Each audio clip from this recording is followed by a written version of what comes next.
بە ناوی خدای گەورە و مێرەبان ئامادەبوانی هێژا خوشک و برانی بەڕێز زۆر زۆر بەخێر بێن بە تایبەتی دیپلۆماتکارەکان نوێنەرانی کۆنسۆڵخانەکان نوێنەری کۆمپانیا بیانیەکان ئەوانەی کە بەشدارن ئەمڕۆ لەگەڵێمە هەروەها هەموو کۆمپانیا ناوخۆیەکان نوێنەرەکانیان ئامادەبوانی هێژا خوشحاڵم کە ئەمڕۆ لەگەڵ ئێوەم لە سێەم پێشانگای مێتێکس گەشت و گوزاری لە شاری هەولێر کە ئەمە بێگومان هەنگاوێکی زۆر باشە بۆ پەرەپێدانی کەرتی گەشت و گوزاری.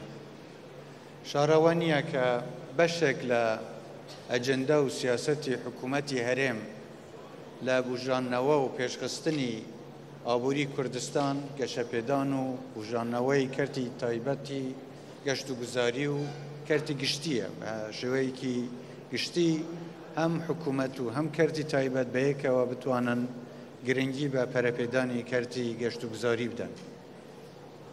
ئێمە لەو ماوەیە هەوڵێکی زۆرمان داوە کە ئاسانکاری بکەین و وەکو حکوومەتیش هاوکار بین تاکو پەرە بەم کەرتە بدرێ بۆ ئەوەی سەرچاوەی داهات لە هەرێمی کوردستان هەمە چەشم بکرێ و ئێمە ئەو کەرتانەی کە یارمەتی دەرن بۆ بژانەوەی ئابووری هەرێمی کوردستان وەکو خۆی گرنگیان پێ بدەین و پاڵپشتیان بین.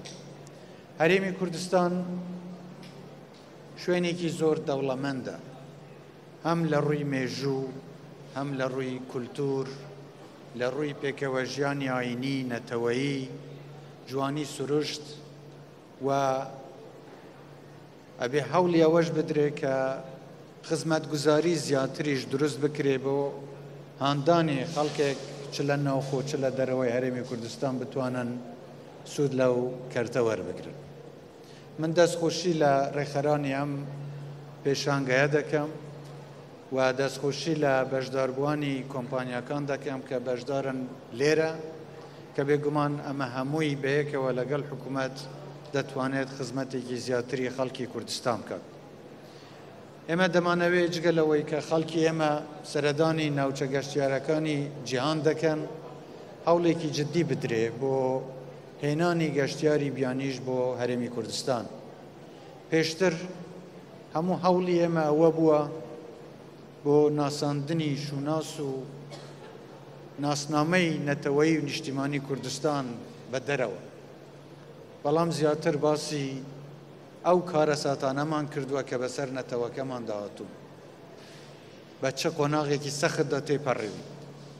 بەڵام دەبینین کە کوردستان زۆر زیاتری هەیە کە بتوانێت پێشانی جیهانی بدات و خەڵکێک لە دەرەوەی هەرێمی کوردستان بێن و کوردستان ببینن کە هەم لە ڕووی جوگرافی چەند شوێنی سەرنجڕاکێش و جوان و دڵگیری هەیە و هەم فێری مێژووی کوردستانیش ببن کە بە چ قۆناغێکدا تێپەڕێوین. کوردستان بێگومان ناوچەیەکە کە بە چەندین دەستهەڵات و حکومڕان لەم ناوچەیەدا بوون و تێپەڕێوە.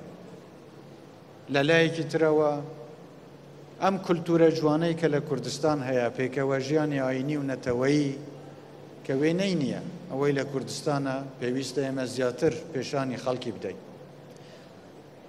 یەکێک لە ئەو هۆکارانەی کە یارمەتی دەردەبن، یەکێک لەو بابەتانەی کە یارمەتی دەردەبن بۆ ئەوەی ئێمە بتوانین زیاتر کوردستان بە دنیا بناسێنین ئەوەیە گرنگی بە کەرتی گەشت و گوزار بدەین تاکو خەڵکێکی زیاتر بێ و هەم سەردانمان بکە هەم تێکەڵاوی خەڵکی کوردستان بێ و زیاتر شارەزای ناوچە جیاوازەکانی کوردستان بێت. ما دەمانەوێت گرنگی بە پێشخستنی کەرتی گەشت و گوزار لە چەند ڕوویەکەوە بدەین. لە ڕووی جوگرافیەوە هەر ناوچەیەکی کوردستان تایبەتمەندی خۆی هەیە، دەمانەوێت گرنگی بە هەر ناوچەیەک بدەین و ئەو جوانیە سروشتیەی لە ناوچە جیاوازەکانی کوردستان هەیە ئەوانە بەرجەستە بکەین. دەمانەوێت گرنگی بە مێژووی کوردستان بکەین. یەکێک لەو نمونانە قەڵای هەولێرە کە یەکێکە لە کۆنترین شارەکانی جیهان و بە تایبەتی قەڵای هەولێر کە کۆنترین شاری جیهانە 6,000 ساڵ پێشی زاین کە ژیانی تێدا بەردەوام بووە تاکو ئەمڕۆ. دەوروبەری قەڵاتیش چەندین شوێنی مێژووی تر هەفتانە مانگانە دەدۆزرێنەوە. کوردستان خۆی هەموو ساڵێک دەبینین کە شوێنی جیاوازی مێژووی تێیدا دەدۆزرێنەوە. ئەوانە هەمووی دەکرێن ببن بە بەشێک لە پێشخستنی کەرتی گەشتوگوزاری، کەواتە گرنگیدان بە مێژووی ناوچەکەی خۆمان و ئاوادانکردنەوە و نوژانکردنەوەی ئەم شوێنە مێژوویانە ئەمانە هەموو یارمەتی دەردەبن بۆ پێشخستنی کەرتی گەشتوگوزاری. لە لایەکی ترەوە پێشخستنی سیستمی خزمەتگوزاری، چه خزمەتگوزاری پزیشکی بێت، چه خزمەتگوزاری ئەو گەشتیارانە بێت کە بۆ چێژ وەرگرتن لە سروشت و بەسەربردنی کاتەکانی خۆیان دێنە کوردستان، ئێمە گرنگی بەم بەشانەش بدەین و ئەوەی بتوانین ئەو کەسانەی دێنە هەرێمی کوردستان بە ڕۆیەکی خۆشەوە پێشوازیان لێ بکرێ و ئەو خزمەتگوزاریانەی کە شایستەی خەڵکێکن کە سەردانمان دەکەن پێشکەشیان بکەین. کوردستان ناسراوە بەوەی کە میوان دۆستە. دەمانەوێت ئەم میوان دۆستیە بە شێوەیەکی مۆدرنیش لە چێشتخانەکانمان، لە هۆتێلەکانمان، لە شوێنە گەشتیاریەکانمان پێشانی دۆست و هەواڵانمان بدەین کە دێن و سەردانی کوردستان دەکەن.